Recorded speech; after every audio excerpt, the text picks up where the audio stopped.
राहा आपल्यासोबत तिथले स्थानिक नगरसेवक नवनाथ बनजी जोडले गेलेले आहेत। नवनाथजी, खरं म्हणजे ही दुर्घटना घडल्यानंतर आपण त्या संपूर्ण घटनास्थळाची पाहणी देखील केलेली आहे। सध्याची परिस्थिती काय आली, त्यामध्ये 6 जणांचा मृत्यू झाल्याची देखील माहिती आता मिळते।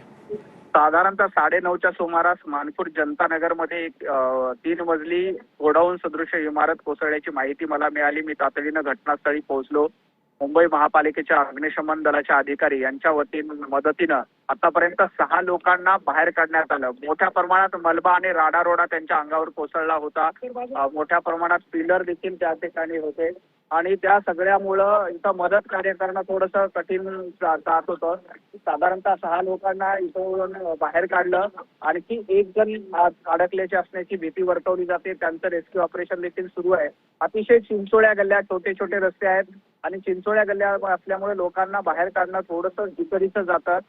तरी देखील अतिशय युद्ध पातळीवर मदत कार्य सुरू आहे। साधारणतः 9:15च्या सुमारास ही घटना घडली। 9:30 वाजता घटनास्थळी अग्निशमन दल आणि महापालिकेचे अधिकारी पोहोचले होते। मी स्वतः देखील घटनास्थळी तातडीने पोहोचलो। मी आता घटनास्थळीच आहे। साधारणतः 6 लोकांना बाहेर काढलं, पण लहान लहान मुलं या सगळ्या घटनेमध्ये होती आणि या चिमुकल्यांच्या अंगावर ते मलबा आणि रॉड पडल्यामुळे ते मोठ्या प्रमाणात जखमी झाले होते। जखमी अवस्थेतच त्यांना तातडीनं रुग्णालयामध्ये दाखल करण्यात आलं, पण दुर्दैवाने अशी माहिती मिळते की आता मोठ्या प्रमाणात कॅज्युअल्टी झालेली आहे। अतिशय दुर्दैवी दुःखद घटना घडली आहे। हा सगळा परिसर कलेक्टर लँडवर आहे। हे सगळं अनधिकृत बांधकाम कलेक्टर लँडवर करण्यात आले। या ठिकाणी बऱ्याच 3-3 मजल्याच्या अनधिकृत झोपड्या देखील बघायला मिळतात। खरं तर अशा पद्धतीनं 3-3 मजल्याच्या झोपड्या असूनही या संदर्भात वेळोवेळी सूचना देखील दिल्या होत्या। सभागृहामध्ये देखील ही मागणी करण्यात आली होती की या अनधिकृत बांधकामावर कारवाई करावी।